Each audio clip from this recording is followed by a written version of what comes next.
La mayoría de cusqueños conocemos la Iglesia de la Compañía de Jesús, que está ubicada en la Plaza de Armas. En esta iglesia hay un hermoso lienzo de la época colonial. Este lienzo hace alusión al matrimonio del capitán Martín de Loyola con una princesa inca. Hemos hecho un trabajo, un informe con un destacado especialista cusqueño para que nos explique la representación iconográfica de este hermoso lienzo. Vamos a conocer qué misterios encierra este lienzo tan famoso de la Iglesia de la Compañía de Jesús.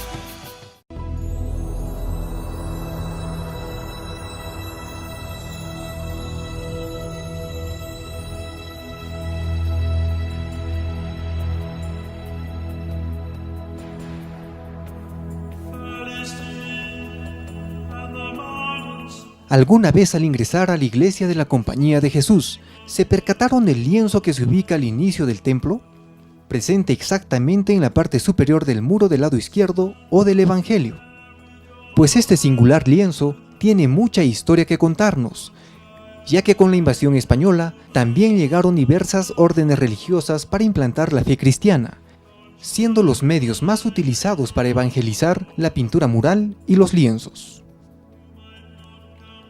Una de las órdenes religiosas que llega al Perú son los jesuitas, quienes aparte de evangelizar en lenguas nativas, tenían la misión de generar estrategias para la dominación político-ideológica de la población, todo de la mano con la corona española.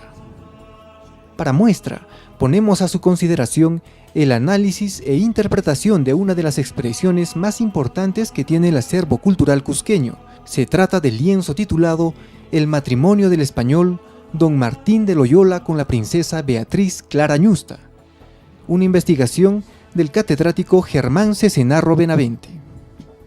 El lienzo constituye, en cuanto a su composición, constituye un díptico. Quiere decir que se trata de dos escenas, ¿no?, divididas en el espacio del lienzo mediante un eje de composición vertical, que en este caso está justamente pasando por la mitad del cuadro. En este díptico podemos apreciar principalmente a dos personajes que dentro de la iconografía cristiana, ¿no?, son los principales personajes que han protagonizado la historia de la orden jesuita. Se trata de San Ignacio de Loyola, aquí hacia el lado izquierdo, y San Francisco de Borja en el lado derecho. Hacia el lado izquierdo podemos apreciar la primera pareja, que es justamente el capitán español Martín García Oñaz de Loyola y su esposa, la princesa doña Beatriz Clara Ñusta. En la parte superior, al fondo, ¿no?, como parte de una escenografía donde aparecen unos templos y una arquitectura en piedra, podemos apreciar allí la corte de los incas de la dinastía de Vilcabamba. Específicamente se trata del retrato, ¿no?, del inca Felipe Túpac Amaru, al centro, bajo el quitasol de plumas, ¿no?, y a los costados su hermano Diego Sayri Túpac, padre de la novia, y la madre de la novia, la princesa María Cusi Huarcaicoya, hija del Inca Huáscar. Detrás, ¿no?, están algunos personajes vestidos a la usanza de los militares incas, ¿no?, que componen pues toda una escena que estaría representando, ¿no?, la corte de los incas, que en aquel entonces, en el momento histórico que se pinta este lienzo, estaba levantada en armas contra la corona española. Hacia el lado derecho, en primer plano, podemos apreciar una segunda pareja. Se trata, ¿no?, de Juan Enríquez de Borja, ¿no?, caballero de Santiago, como podemos ver allí, y su esposa, ¿no?, la princesa Ana María Clara Coya de Loyola, hija del primer matrimonio, ¿no? Al fondo podemos apreciar justamente la escena, una escena del las nupcias, el matrimonio que se está desarrollando, y posiblemente, ¿no?, este matrimonio tenga como fondo parte de una arquitectura que corresponde a la ciudad de Madrid en el siglo XVII, porque fue allí donde se llevó a cabo este matrimonio. Según Germán Cesenarro, este lienzo habría sido pintado a finales del siglo XVII, posiblemente por un discípulo de Diego Quispetito, cuya interpretación iconográfica es sorprendente. Pero lo interesante acá es mostrar que en la corte de los incas, justamente la manera de representar a los incas está muy de acuerdo con la forma de representar a los incas cristianos del siglo XVII. Justamente allí, si podemos apreciar a Sayri Túpac y a Túpac Amaru, estos incas llevan sobre el unku un sol en el pecho y en los hombros una representación de leones, ¿no? Y justamente esta forma de representar a estos personajes incas cristianos se va a dar muy frecuentemente en todos los lienzos de la pintura cusqueña del siglo XVII.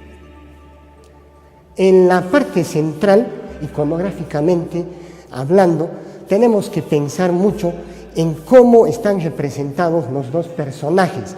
En realidad, San Francisco de Borja y San Ignacio de Loyola están como elementos protagónicos del cuadro, porque el cuadro está representando el enlace entre las familias de San Ignacio, emparentadas con los incas del Perú, y la familia, ¿no?, la descendiente de la primera pareja, doña Ana María Clara Coya de Loyola, casada con los descendientes de San Francisco de Borja. Pero ¿cuál era el linaje de estos personajes y qué acontecimientos importantes ocasionan estas nupcias? El principal personaje aquí representado es el capitán español Martín García Oñaz de Loyola, gobernador de Chile.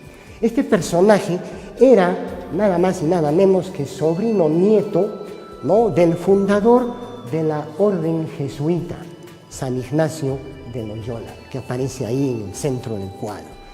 Martín García Oñaz de Loyola llegó al Perú juntamente con el virrey Francisco de Toledo, y a él se le encomendó la tarea, ¿no?, de someter al inca Felipe Túpac Amaru, que estaba levantado en armas en Vilcabamba.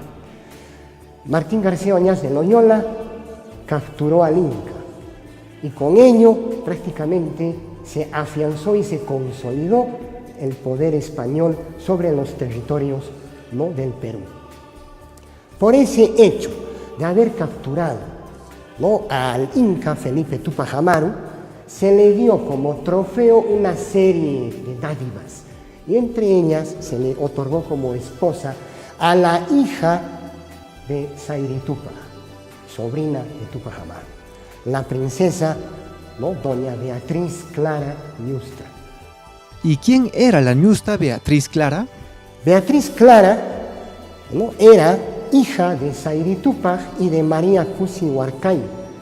Sayri Túpac, como todos sabemos, es el hijo de Manco Inca, y María Cusi Huarcay era hija de Huáscar Inca. ¿Cómo se llamó la hija fruto del matrimonio del español con la ñusta inca?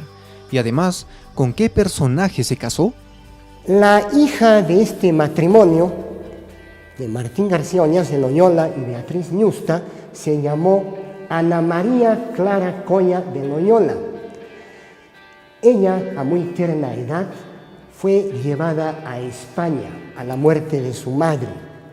Fue llevada a España, ¿no?, y en España, al tener la mayoría, la edad de casamentera, ¿no?, la corona española decidió casarla con otro personaje muy importante allá en España, ¿no?, Juan Enríquez de Borja, que era bisnieto de San Francisco de Borja.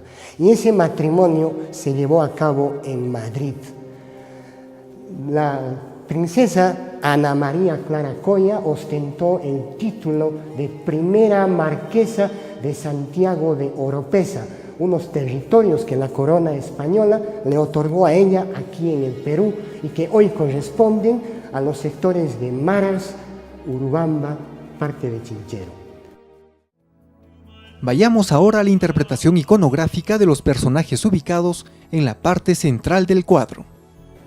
En cuanto a los dos santos que están protagonizando el lienzo, San Ignacio de Loyola, lo podemos ver allí vestido con la sotana negra, el manteo, el cuello blanco doblado, propio de los jesuitas, y lleva como atributo ese libro en el cual se lee el texto Ad Majorem Dei Gloriam, a la mayor gloria de Dios, ¿no? Que es el atributo del santo. Al otro lado, San Francisco de Borja lleva como atributo un cráneo. Y es importante hablar de qué se trata ese cráneo, qué significa ese cráneo. En el fondo, el santo se convirtió, ¿no?, en jesuita justamente por ese cráneo, ya que esa calavera está representando, ¿no?, a un despojo de la emperatriz Isabel de Portugal, la esposa de su tío Carlos V. Resulta de que San Francisco de Borja, antes de ingresar a la Compañía de Jesús, era el virrey de Cataluña, duque de Gandía, y a él se le encargó los funerales de su tía, doña Isabel de Portugal. Él llevó el cadáver de la ciudad de Toledo, ¿no?, hasta Granada. Y cuando en Granada abrieron el catafalco para sepultar ya el cuerpo, ¿no?, San Francisco, que en vida de su tía le había tenido mucha admiración por la gran belleza que tenía, ¿no?, vio pues horrorizado cómo, ¿no?, la putrefacción había acabado con esa belleza. Y ese fue el motivo por el cual él dijo: nunca más serviré a un señor que va a morir. El único Señor que debo servir es Dios, que nunca muere, ¿no? Entonces, por ello, lleva ese cráneo como atributo. Pero la orden jesuita, ¿qué es lo que quería demostrar con este lienzo o cuál era el fondo de estos matrimonios? Como podemos apreciar, estos personajes nos están mostrando una serie de hechos históricos que en el fondo están interpretando prácticamente cómo la orden jesuita, con todo el poder que tenía, no solo estaba afianzando su poder a través de la palabra del Evangelio en los territorios americanos, sino que también estaba consolidando el poder político y social. Una especie de propaganda, ya que estos lienzos justamente se hicieron como parte de estos elementos para demostrar al pueblo americano que estaba siendo conquistado, cómo, ¿no?, las genealogías de gobernantes autóctonos estaban emparentándose con las dinastías que habían o estaban gobernando Europa en aquel entonces. Entonces queda claro que el lienzo fue un elemento de propaganda política y social para mostrar al pueblo cómo la orden jesuita estaba muy enraizada con la dinastía real de los incas. De allí la importancia de su contenido en la evolución histórica del Perú.